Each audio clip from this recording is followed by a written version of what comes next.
Hey, welcome into the Snap episode 219. Talking to you about the NFL trades that happened today, how that impacts you and your fantasy leagues, shares of players related to the trades, around the trades. I'm going to break it all down with my guy Lando here, give you everything you need to know. And if you did miss the waiver video, we got that out as well. Lando took over this week, did a hell of a job. Go ahead and check that video, give it a like, and before I pass it to Lando, I'm going to beat him to his old punch. Subscribe to the channel if you're new. Slap a like on the video. We appreciate you guys. And if you're listening on audio and want to come check us out, youtube.com/snap_fantasy. Lando, I took it all from you. How's it going? Mac, I am doing great. Big trade deadline, the most trades ever on trade deadline day. So I can't wait for it. I can't wait to talk about the implications of all these trades. It's going to be a lot of fun here, Mac. We are going live on Tuesday. Like now we will forever. So I hope everyone is enjoying this Tuesday live, and hopefully it's as busy as it was last week.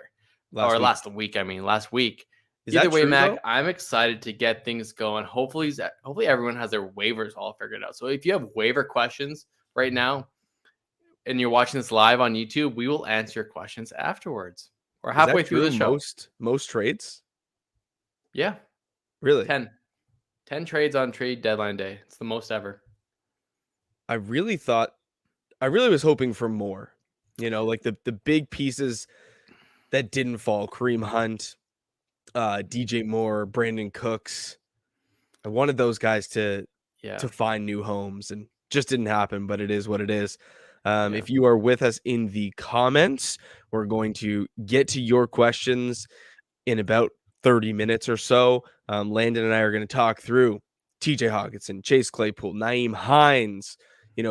What does it mean for them switching teams? Is this a good thing? Is this a bad thing?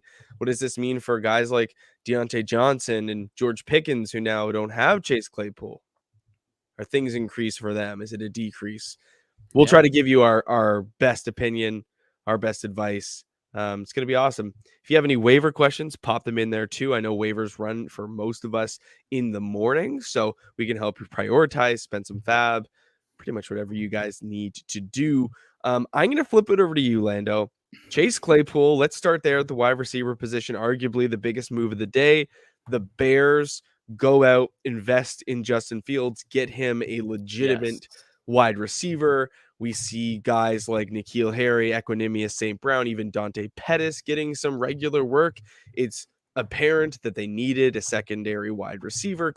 Cole Kmet not stepping up and being that pass-catching option that we saw last year, coming off 93 targets, really just falling flat. So Chase Claypool joining this team after they gave up who'd they give up? Roquan Smith and Robert Quinn earlier this year. Two massive pieces. Seems like they are just supporting Justin Fields as a young quarterback. What do you think? Good or bad? That's the big thing. And it's a much different offense. If you don't look at the numbers, you figure, well, Kenny Pickett, he's a rookie quarterback. He's probably not seeing the volume and pass attempts, but he really is. His second week as a starter, he had 52 pass attempts versus Buffalo. This past week, 38. The week before, 44. Whereas Justin Fields, he has a hard time breaking 28 pass attempts. Well, it's funny you say that. So I'll just give you some tangible data to build sort of an argument or perspective around is this good or bad. The Steelers have passed 62.5% of the time this year. So you're bang on the money with their volume. That's the 11th highest pass rate in the league, whereas the Bears, only 40% of their snaps are passing plays, which is dead last in offensive passing plays. Yeah. Now, what the argument for Chase Claypool is that he will be the number one option in that offense. And they just traded a second round pick for him. So they, in theory, should scheme him open, should give him those really the same 6 to 10 targets per game. That's the same as what he was getting in Pittsburgh, because he was always the kind of third option to Kenny Pickett. We know that Deontay Johnson was always the number one, and then Pickett loved Pickens. They had a relationship. They saw the targets, except for last week. Big old donut from from Pickens. But either way, Claypool just wasn't fitting in there, and he wasn't a part of their future. So this 24-year-old 6'4" wide receiver, in theory, should fit in really good in the Chicago offense. Mm-hmm. And arguably the best second-year quarterback right now is Justin Fields. He's doing For really well. for The last, fantasy, I mean, they're yeah, using yeah, for him. fantasy. They're using him so good. I saw they took plays from Baltimore, which is great. He's athletic. He's super fast. He's throwing good balls. Even Darnell Mooney's a French starter based on what he's been doing these past few weeks. So more than what I expected. I think it's a good new fresh start for Claypool. Should be the number one. But Mac, this is where I went through all the kind of good and the bad, but for fantasy, we're here for fantasy. Mm-hmm. Is he a fringe starter? Is he that top 30 wide receiver in Chicago? Or like Mark in the comments here, I have Claypool on my bench. And is he going to Mm-hmm. stay on the bench? I mean, if anything, there's some hype. Chase Claypool now becomes a little bit more attractive because of the unknown. It's like rookie players when they come into the league. It's like even though the data says I should go for second year players, I'm just going to take that shot on the rookie because I don't know. The outcome is unknown. And that's what we're experiencing with Chase Claypool right now. I will say the lack of volume, but a more consolidated target share might be better for Chase Claypool than more volume and more competition. Like, let's face it, he was sharing the field with Deontay Johnson, who still got a ton of targets, George Pickens, budding rookie, even Pat Fryermuth, Najee Harris. Maybe this is better for Najee Harris. I don't know, but there was a lot of competition there in an offense that was struggling. The Bears are still struggling, but it's really, in my eyes, him and Darnell Mooney.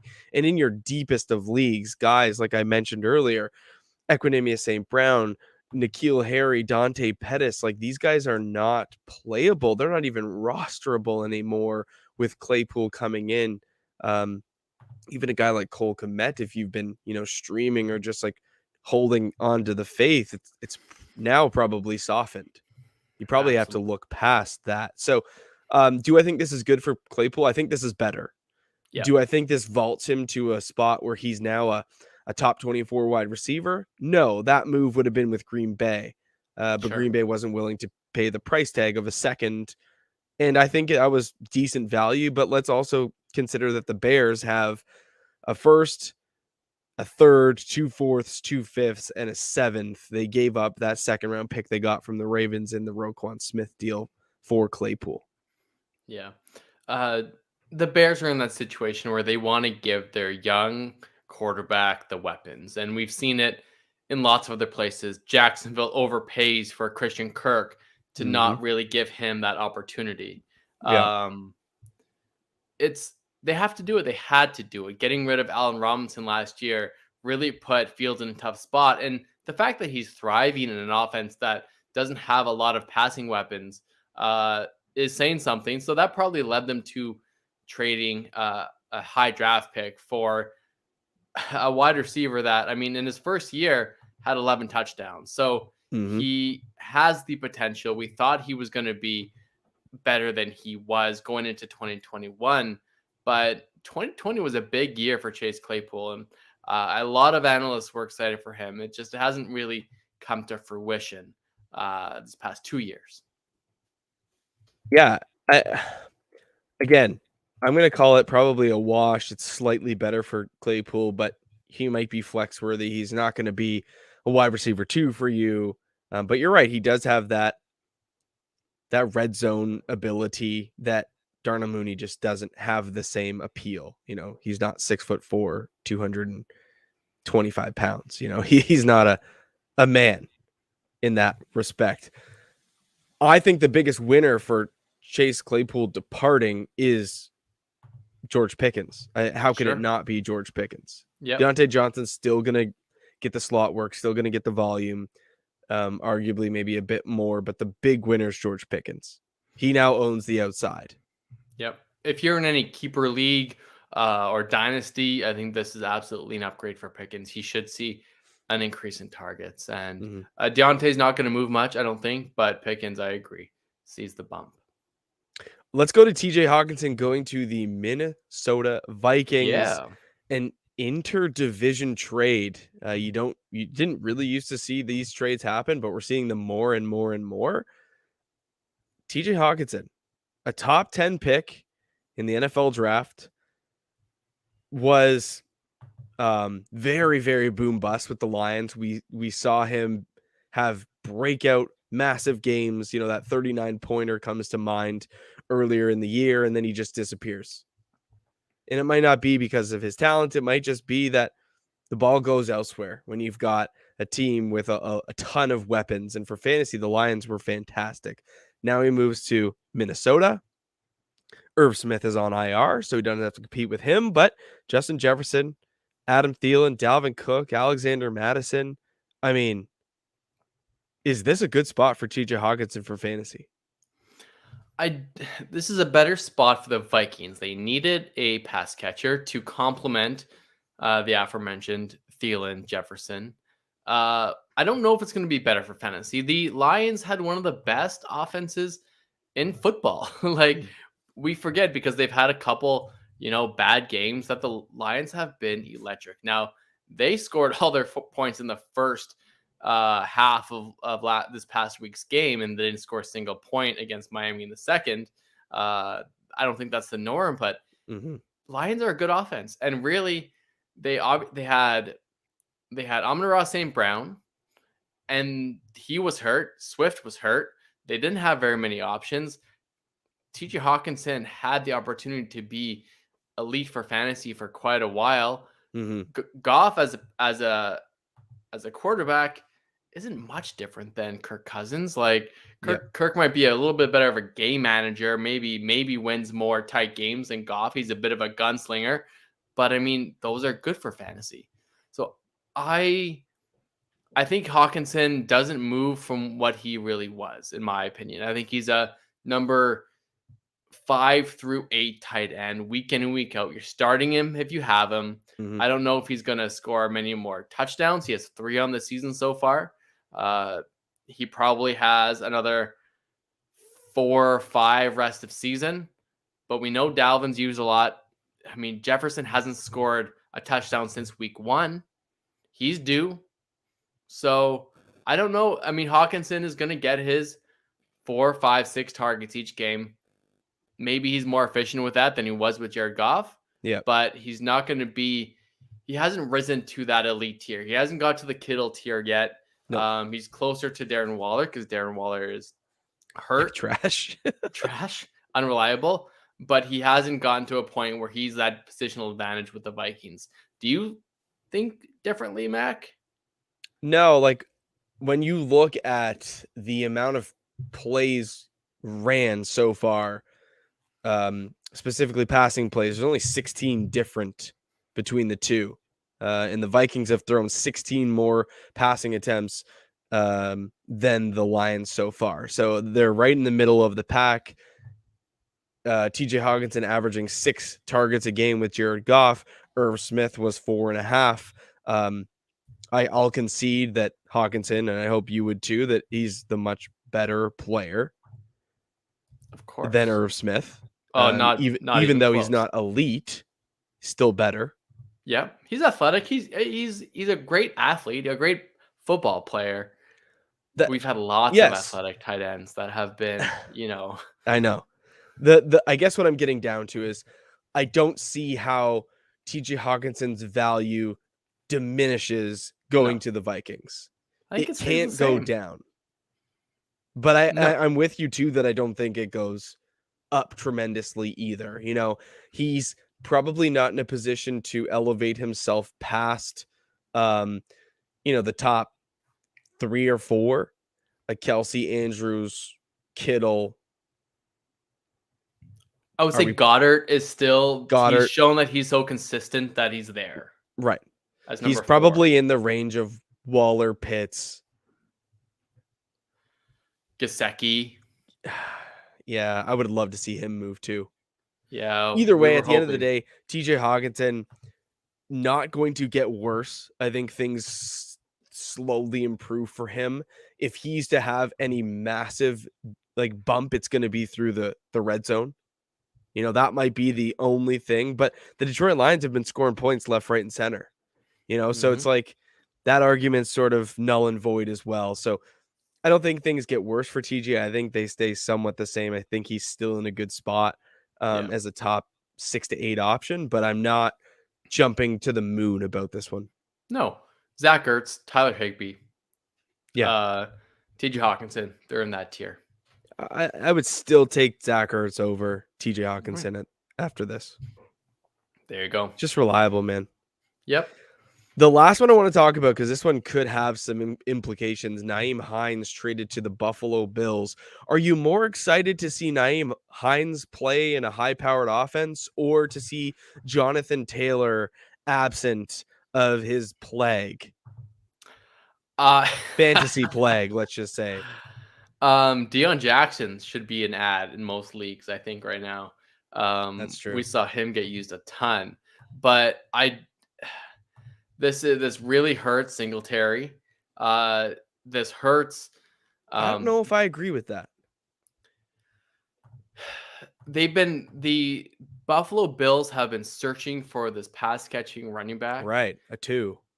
and they pass the ball a ton more Yes. than anyone in neutral game scripts. They pass the ball a lot, and Devin Singletary is just really not hasn't proven to be that guy. So I think that there's going to be more opportunity for Nyheim Hines to be on the field and prove himself to be a Mhm. reliable pass catching back.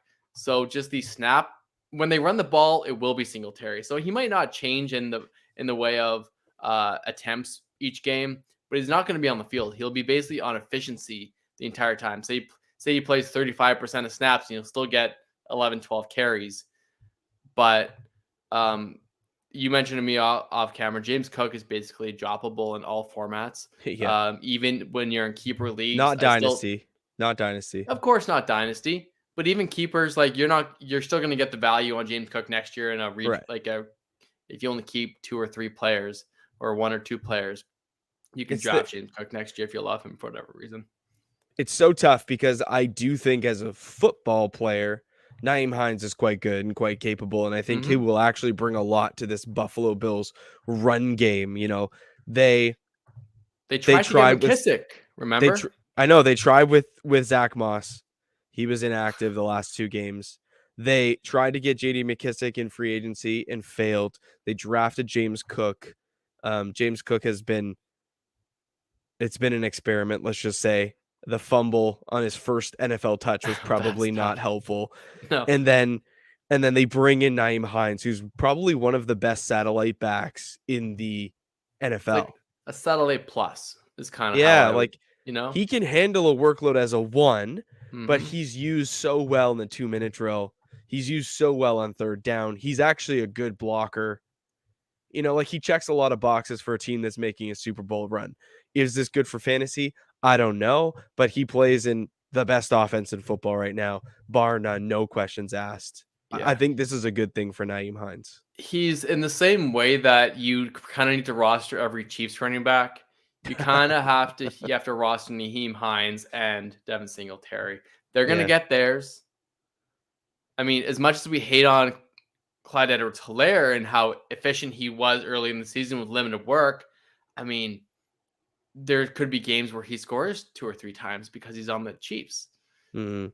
Yes, it's not reliable. It's not how we would want to build our team around, but that's going to be a running back on the Bills as well. We've been searching and praying for a Bills running back. We used to do it with Tampa before Leonard Fournette came around. Mhm. It's it These guys will disappear.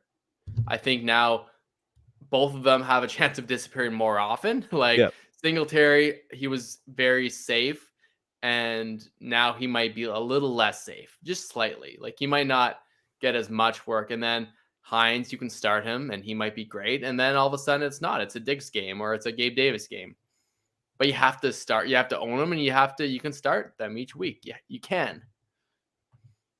Biggest disappointments from the trade deadline, things that you wanted to see but didn't see. I want to see the Rams acquire Kareem Hunt. That was my Yeah. big one. I would love to have seen Cam Akers get moved from that team as well, start fresh on a young team with a question mark at the running back or a veteran at the running back position. Uh, I think now Kareem Hunt is basically droppable in all formats as well. If you didn't have him, Kareem? or sorry, Akers. Okay, yeah. I Sorry, was like, wait, what? I'm my mind's going in two different ways. Yeah. Akers is droppable in all formats. Cream is going to be Cream, and he's one of the best handcuffs in the league. Oh, And he bar none. gets his work, and he'll get you your 10 points and maybe a couple touchdowns from time to time. But we know it's Nick Chubb's backfield. No question. Yeah, my biggest one comes from Eric. Gutekunst needs to be fired. It's the Green Bay Packers again, just sitting on their hands.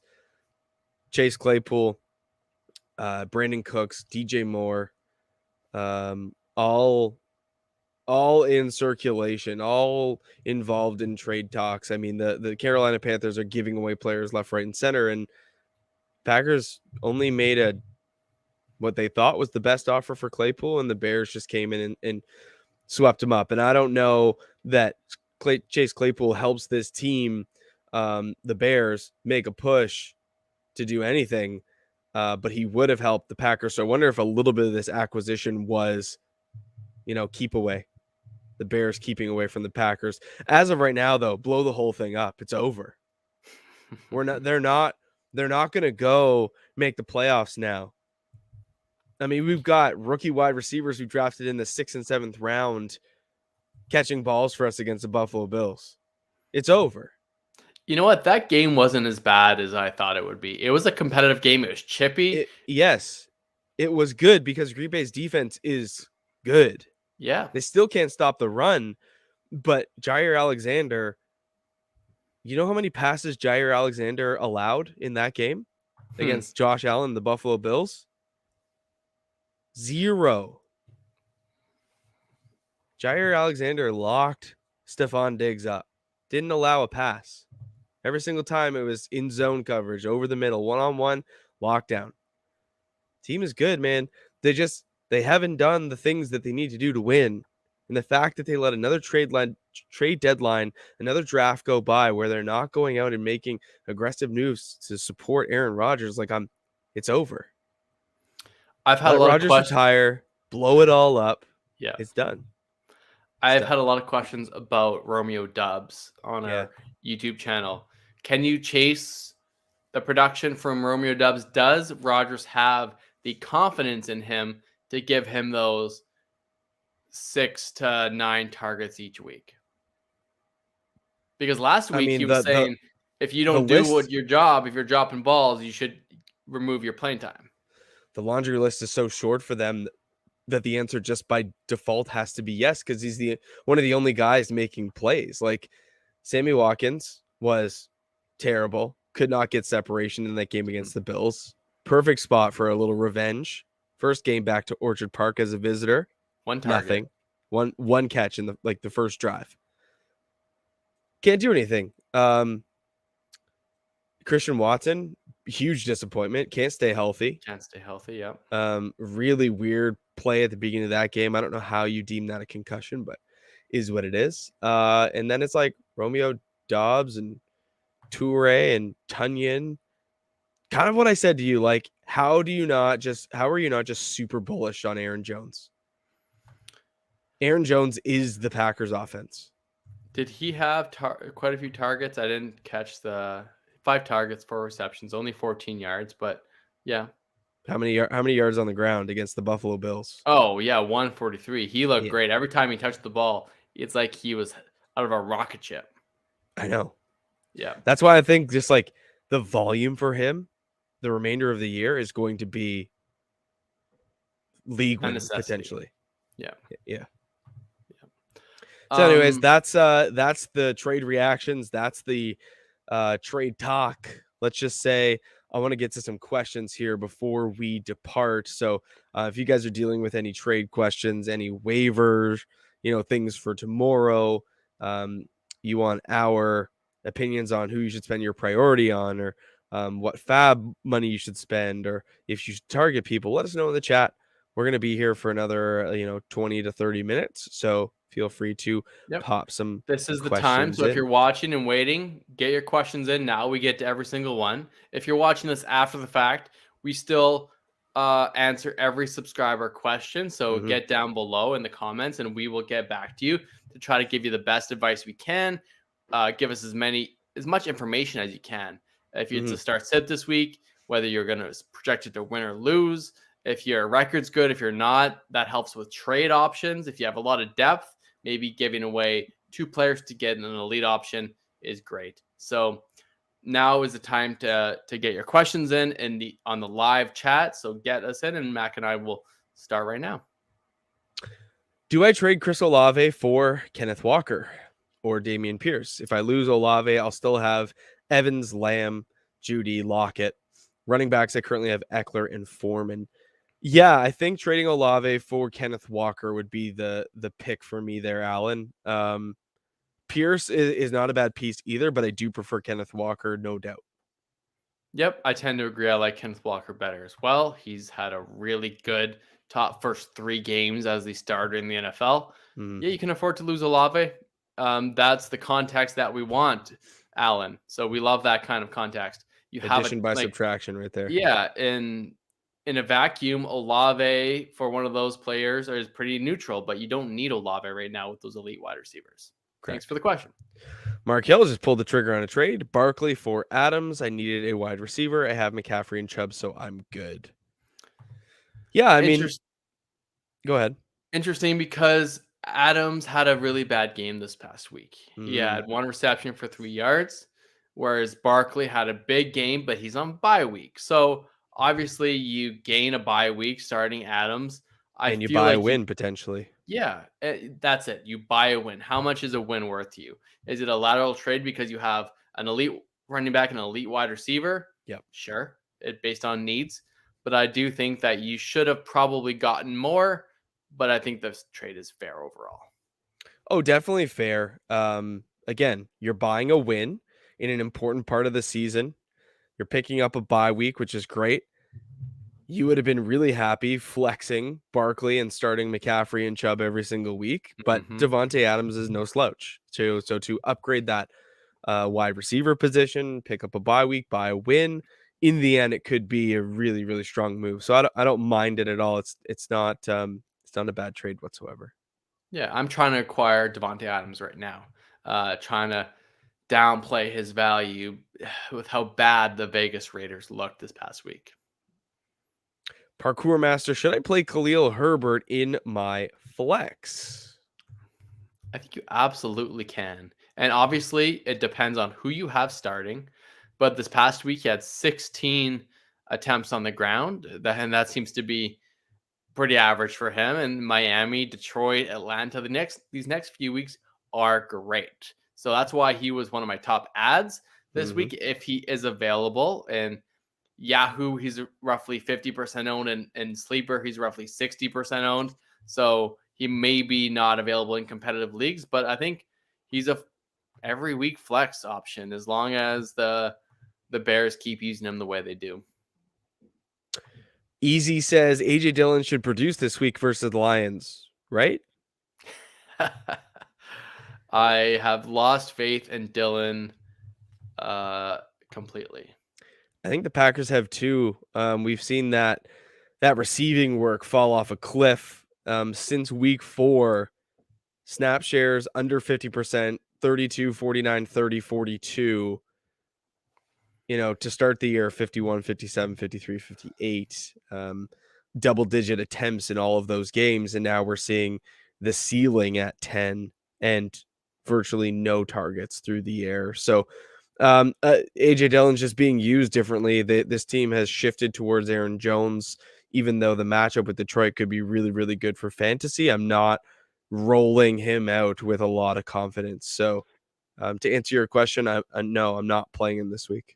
If we thought that the Packers could, come out to a big lead and like drain the clock and to end the game, maybe, garbage time for AJ Dillon, bench your starter. But the Green Bay Packers just aren't good.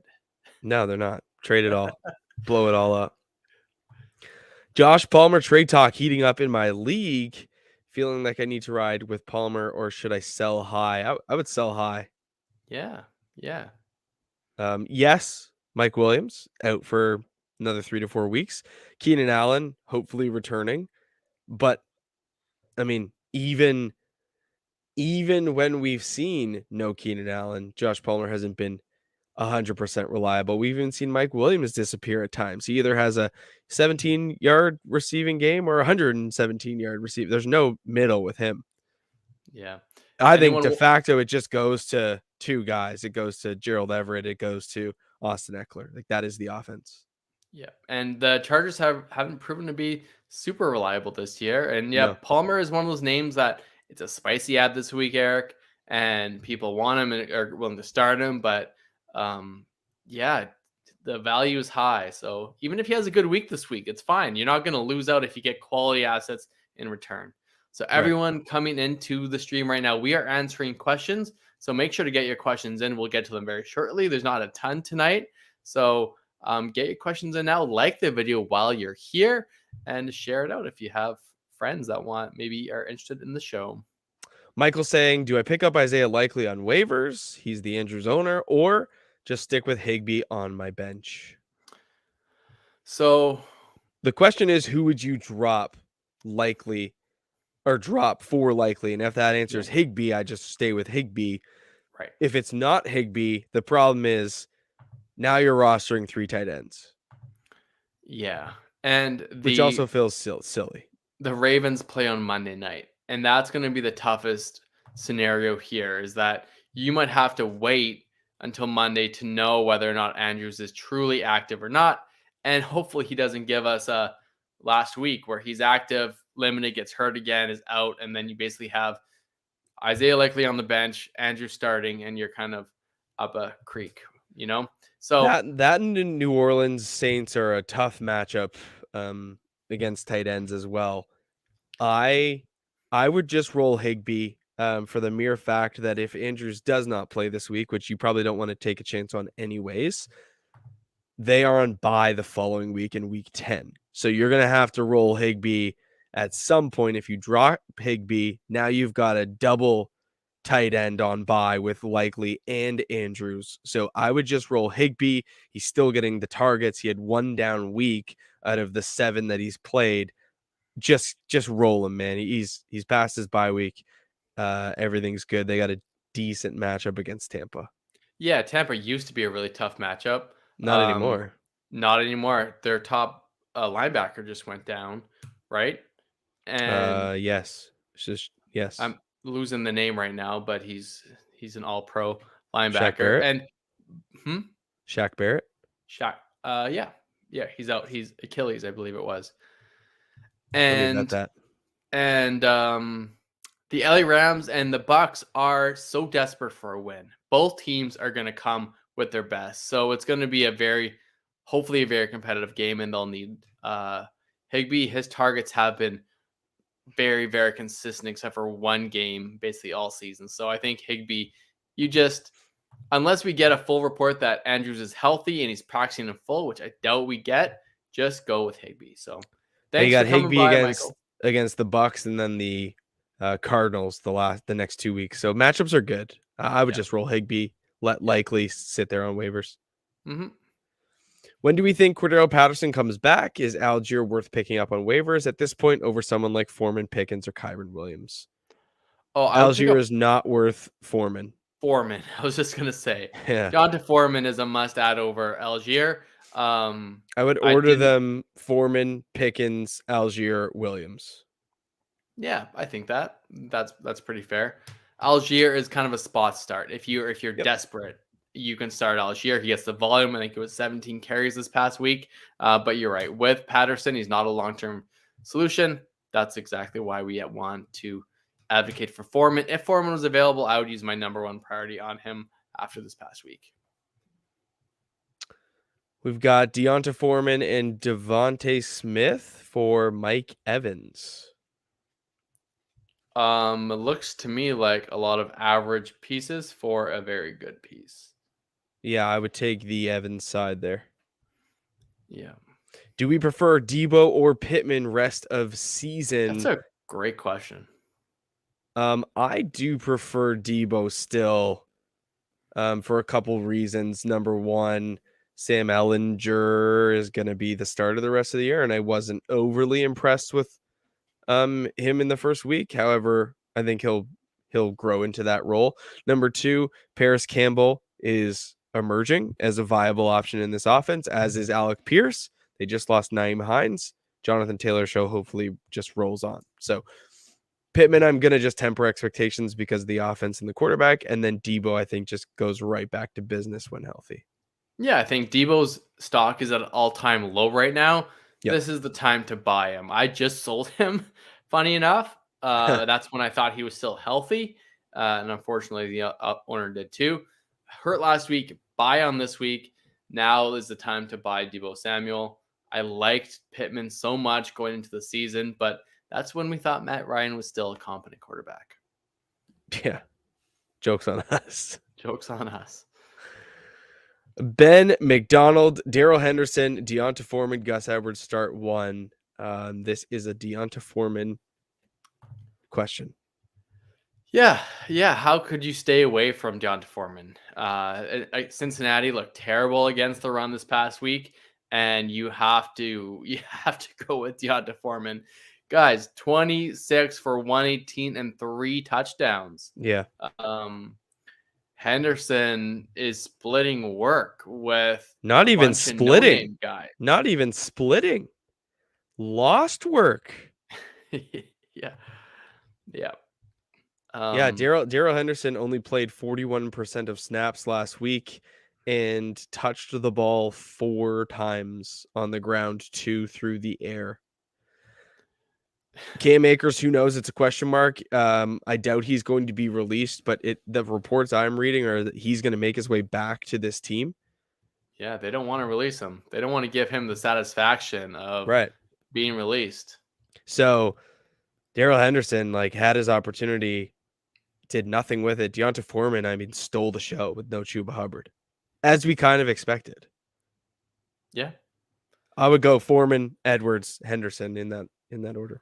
Gus is questionable. I don't think Gus plays this week myself, but Fair. we'll still find out on his status this week. He will not play week 10. There you go. Bye. Oh, yeah, right. Sutton for Pickens or Garrett Wilson. This is a good trade at this point. Also, which one would you want rest of season? Geez, man. I would want Wilson, Sutton, Pickens in that order. Yeah, I mean, Garrett Wilson had a really good game this past week. Finally, I've been Zach trying Wilson. to shop him, Mac and listeners, for a long time. He's a really good keeper option, but he still has that New York stank. People don't like New York football receivers. No. I know Sutton had a bad game, and he just feels like he's no better with Russ than he was last year with a slew of bad quarterback play. But yeah, I still want Sutton, Wilson, and Pickens. Should I start Mostert or Jeff Wilson these next weeks? You got to start Raheem Mostert. Mm-hmm. I know that Jeff Wilson is now joining Raheem Mostert in Miami. Chase Edmonds is gone, but it's the Raheem Mostert show as of right now. Mike McDaniel obviously has had experience with both of these backs, but Mostert is his feature back, so I'm going to just keep rolling Mostert. You have to. This trade was not good for Raheem Mostert. They're kind of very similar running backs. If given the opportunity, they can both excel. They're both very, very fast. Mm-hmm. And they're just, to me, they're very similar in running backs. Neither of them are special, but they do good with the volume. So start Mostert, but unfortunately, you still have to roster Jeff Wilson. Would we trade Drake London and Gus Edwards for George Pickens? Got so much running back depth. I was going to drop Drake London anyways. So you're taking a chance on, Gus Edwards is what it is. If it's a piece that makes the trade work, awesome. I think this moves itself more to a committee as soon as Dobbins is back. But just like we talked about earlier with Chase Claypool, is this a good move for him or not? The Bears are throwing it on 40%, which is the league's worst rate of passing. The Falcons are the next worst. It makes Kyle Pitts unplayable. It's made Drake London feel unplayable these last couple of weeks. Do you take a shot on a guy who plays in a passing offense that is top 12 in the league and passing plays per game, who just lost Chase Claypool? George Pickens has some upside. Do you just take a chance on Pickens here for two sort of mediocre pieces? Sure. I I'm think fine with so. it. Yeah. I think you still should get another piece. Like the fact that you're trading like early in the season, Drake London was going so much higher than George Pickens and Just should carry whoever similar value. whoever this person's going to drop, get them to send them to you. Yeah, You exactly. should be able to make some sort of deal, Get Max. a get a little piece in return, and then you're it's a little bit more fair. But if you needed to, maybe your waiver wire is full. Just I'm fine doing the deal. Got offered Tua for Gibson. Should I take it? I have Tyreek, and my QBs are Rodgers and Russ. Also, my running backs are Ramondre, Henry, and Gibson. My third best are B. I would assume this is a 2 QB league.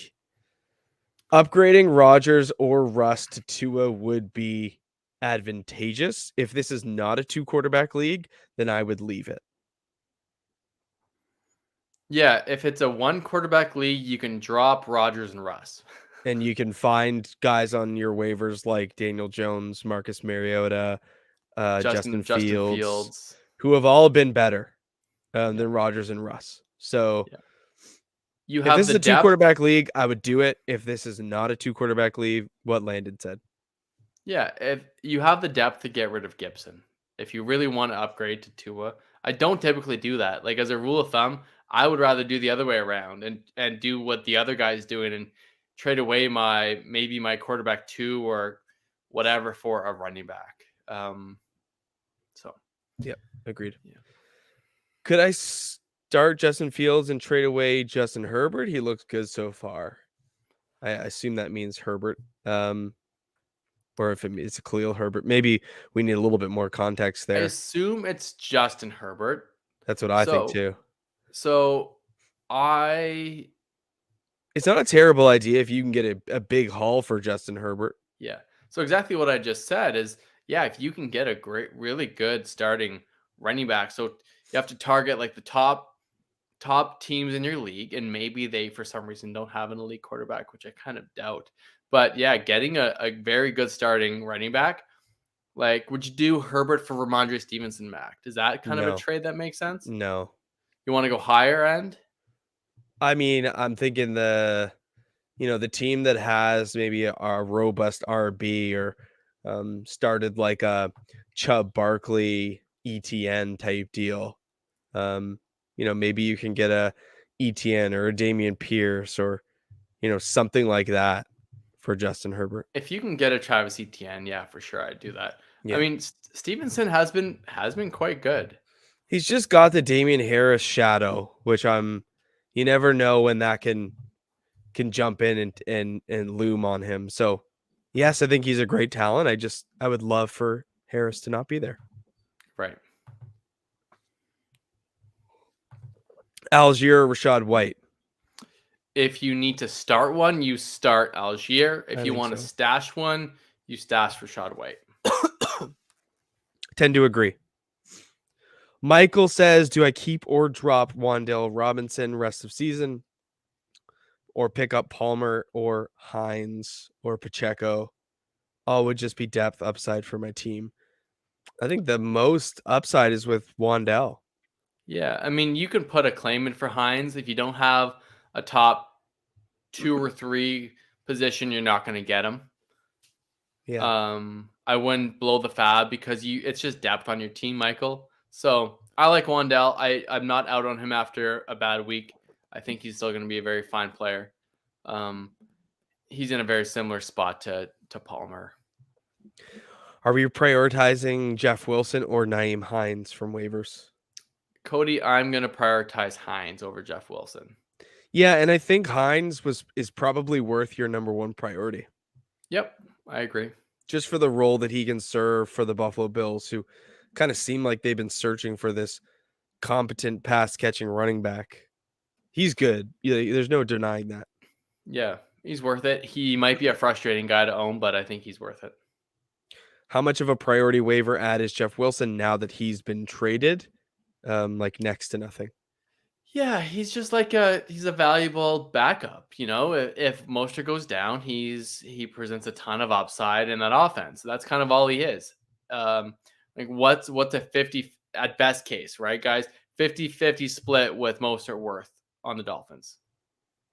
Not a ton. He's going to No. be an inconsistent fringe flex play at best, and you're hoping for a touchdown, right? So Miami is running the sixth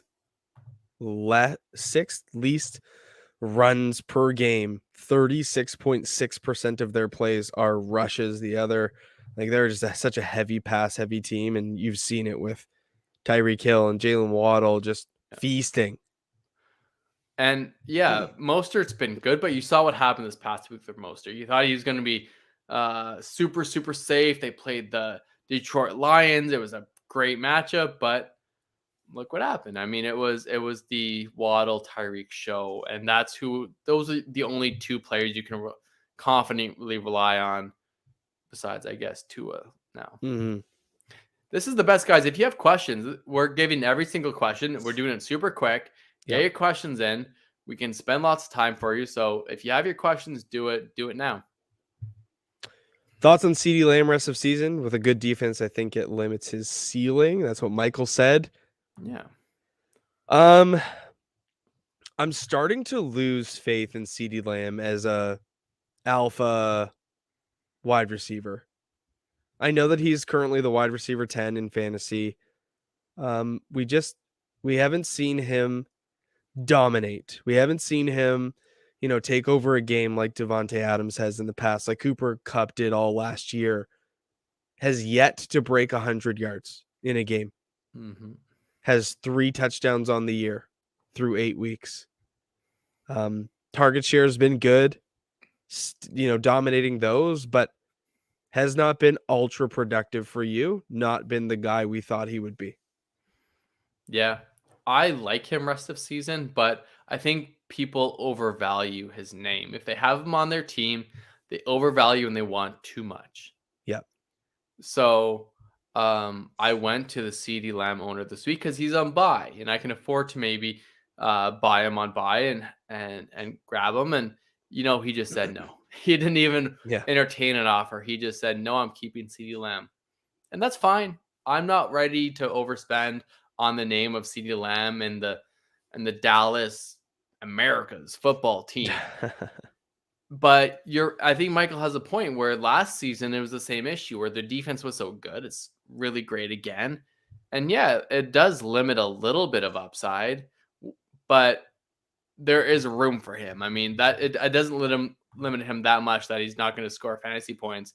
Tony Pollard had 3 touchdowns on his own. He's not going to do that every single game, and neither will Zeke. No. Lamb will get his. I mean, if he's getting 7 to 10 he'll get targets, his, but I want him to really break out, and he's not that top 3 to 5 wide receiver that we thought was in his range of outcomes. Agreed. He's a very good. Oh, he's solid. Top 12 guy. Like he's a very good top 12 to 14 wide receiver. Rest of season, nope, not much better. I don't think. Would we trade Foreman and Dak for Lamar? No, I wouldn't. I think the only reason you would is if it's an 8-team league and the size of your league, and you want to get that difference maker of Lamar, Dak. But Dak had a really good. Dak outplayed and outscored Lamar this past week. And when Foreman, your team scores 49 points, there's a good chance that you're probably going to do that. Yeah, and Foreman did as well. So the answer is no, though. rather have Foreman on my team, and Dak and Lamar is potentially negligible for the remainder of the season, but Foreman could be a difference maker. I tried in our main league, Mac or Gridiron League, to acquire Lamar, and I wanted Chubb as well, and I was giving up Tony Pollard and Dak, and I had Dak on my team, and I mean, hindsight, it's nice I didn't make that trade and pull the trigger because I won my matchup. I didn't need Lamar, and I had the depth and Pollard still on my squad. Is Christian McCaffrey going to be the centerpiece of the 49ers run game now with Jeff Wilson gone? How does Elijah Mitchell fit into this? Landon? Christian McCaffrey is going to be the centerpiece. Now we did see that. I mean, without Deebo Samuel, it was a massive difference, and I think Christian McCaffrey will not do what he did every single game. He can't pass, receive, and rush for a touchdown every single game. Oh, you can't? Come on.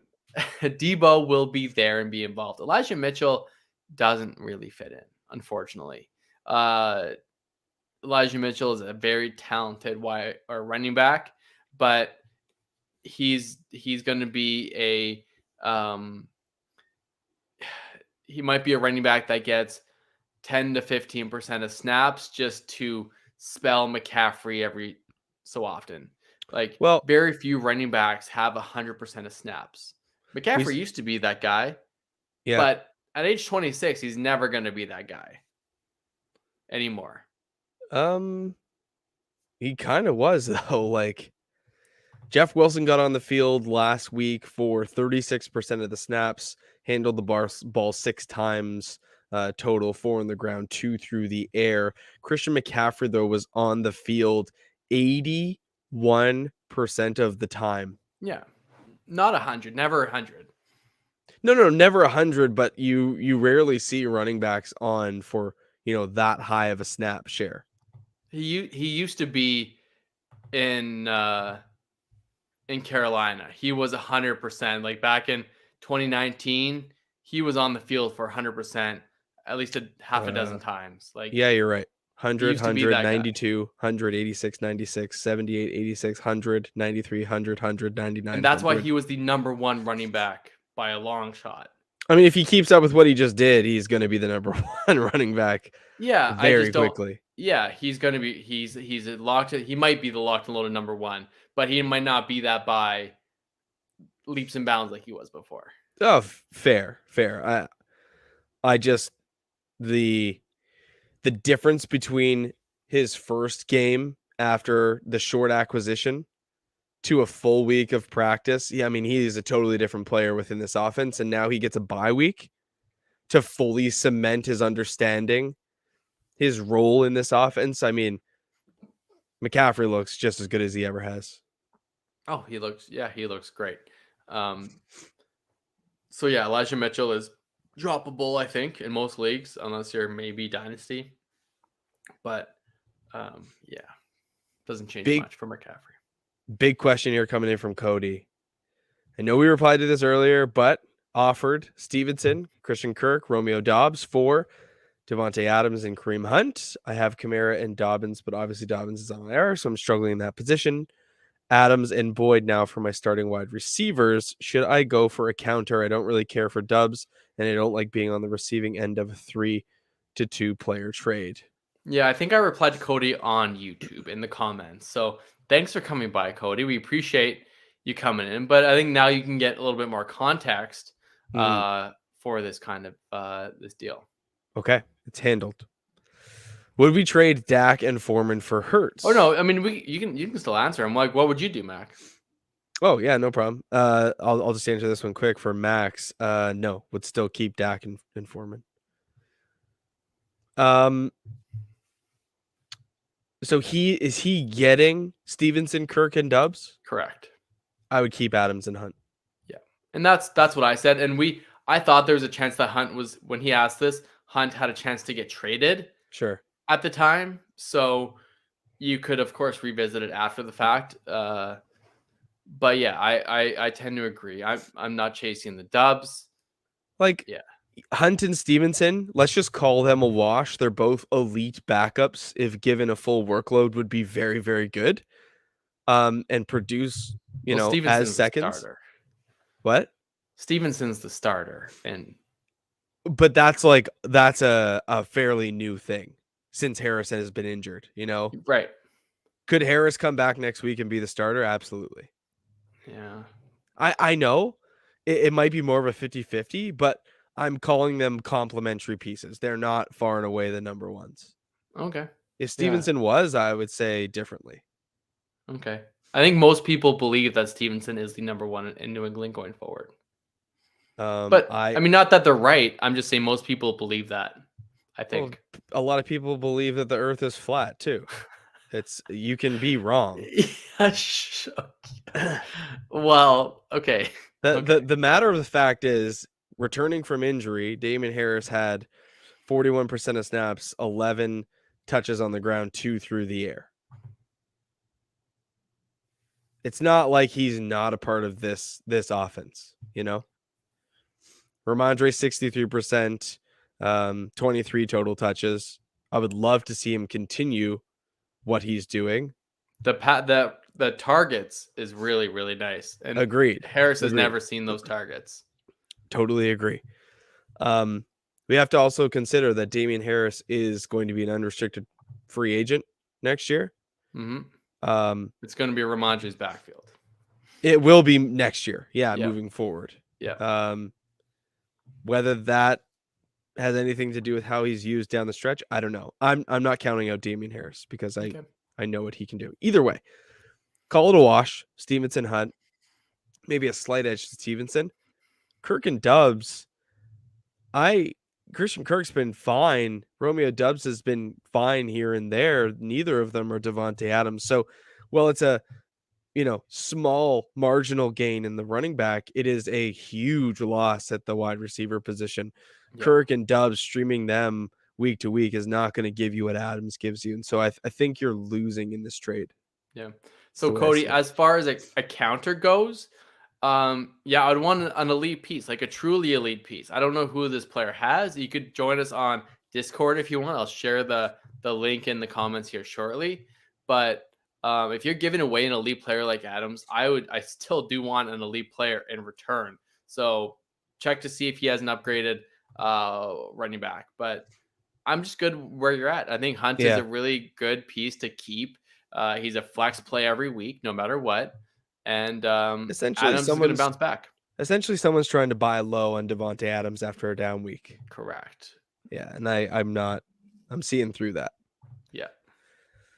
Is it worth holding on to Chuba Hubbard, or should I drop him for Drake London or Isaiah Pacheco?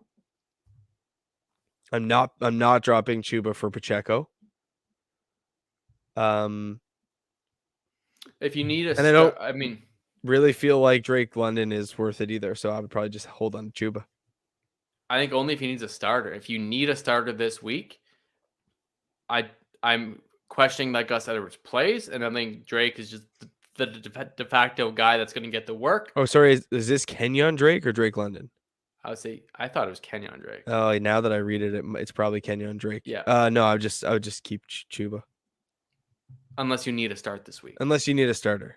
That's fair. I have Claypool. Still keep him or drop him for George Pickens.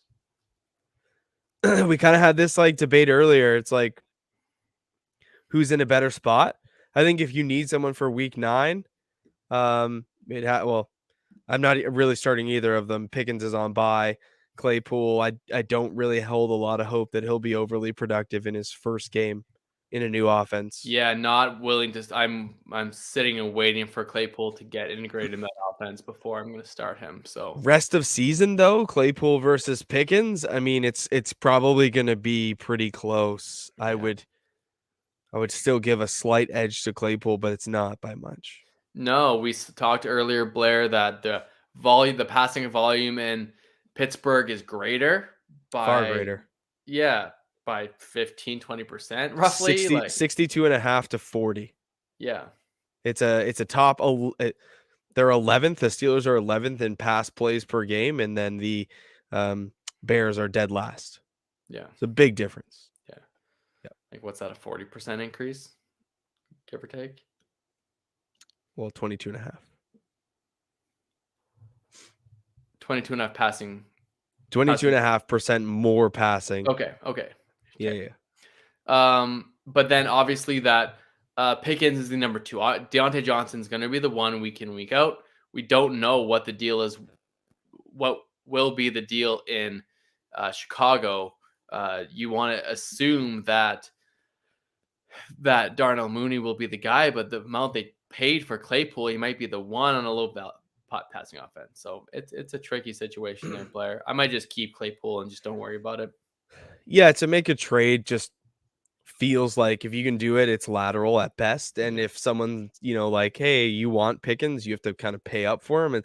Doesn't really feel worth. It's a waiver wire. You're dropping Claypool to the Oh, waiver. sorry, it's a drop. I go with your preference, whoever you believe in. We could fight all day long. I think the data suggests that it's close. Flip a coin. Yeah. Yeah. And Cody saw right through the buy low on Adams, which is great. At least we're aware, we're good. But no, I would hold. Yeah. It would have been nice to see, Hunt go to like the LA Rams. Like that would have been groundbreaking. Everyone would be talking about Kareem Hunt to the Rams. Yeah.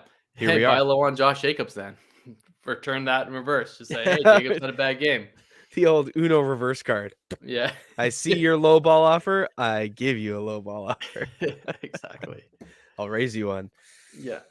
All right, guys. Appreciate you coming by for the Tuesday night pod. If you're listening to us on Apple Podcasts in the morning or Spotify, please leave a review. Goes a long way to supporting the show. If you guys are on Apple Podcasts, go ahead, subscribe, get those into your pocket each and every week. Leave us a review, goes a long way. And we'll see you Sunday. We do our Sunday live. If you're brand new, 90 minutes before kickoff, Landon and I chat you through your start sits and try to get you dialed, try to get some wins. Big weeks coming up as we near our trade deadlines in our fantasy leagues, probably week 10 or 11. So check your settings. Sounds good. We'll respond to you, Max, after in the comments, but we are out for now, and we will see you next time. Have a good one. See ya.